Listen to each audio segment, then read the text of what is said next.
السلام عليكم ورحمة الله وبركاته، كل اخواتي وحبايبي الغاليين. يا رب تكونوا في احسن حال وفي اتم صحة. النهاردة ان شاء الله هنعمل معاكم حمص الشام او الحلبسة اللي هي ولادنا بيشتروها من العربيات او من المحلات. دي احسن مشروب في الشتاء.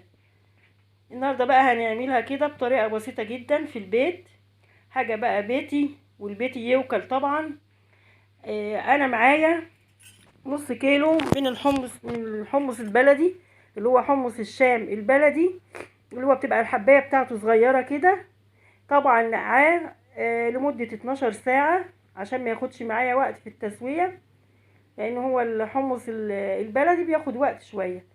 بعد كده طبعا صفيت الميه اللي انا نقعاه فيها، وضفت له ميه تاني كده، غطيته بالميه وحطيته بقى على البوتاجاز يعني شويه على ما يغلي غلوتين كده.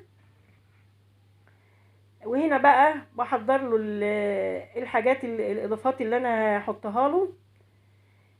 معايا هنا بصلايه متوسطه وثلاث فصوص توم وثلاث حبات من الطماطم، خدتهم على هضربهم في الخلاط.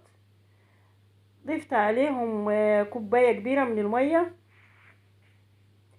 هضربهم بقى وانعمهم قوي.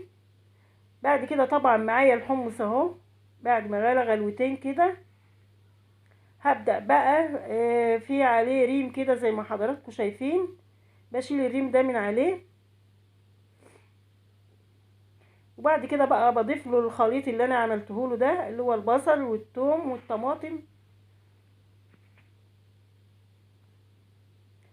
واقلبه بقى كويس كده. وطبعا هو ما بياخدش وقت في السوا خالص، ومن اسهل الوصفات، وبتبقى حاجة حلوة قوي، يعني مشروب بيبقى جميل جدا في الشتاء. هنا بقى بسيبه يغلي غلوتين كده، يعني مثلا يبقى خلاص كده وصل لنص السوا بتاعه. وبضيف له بقى التوابل بتاعتي طبعا عشان الكمون معايا ما يمررش. انا بحط ملح، وبحط نص معلقه صغيره من السكر، ومعلقه كبيره بابريكا، وكمان معلقه ونص من الكمون.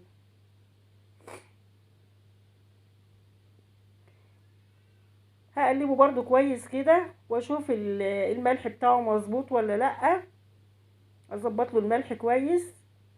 مش مستحب ان انا اخليه يعني حادق قوي، يعني ايه، يعني الملح يبقى مظبوط كده تبع الرغبه طبعا.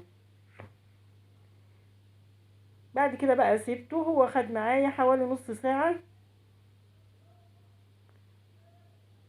وكده. هو ما شاء الله يعني استوى معايا كويس قوي.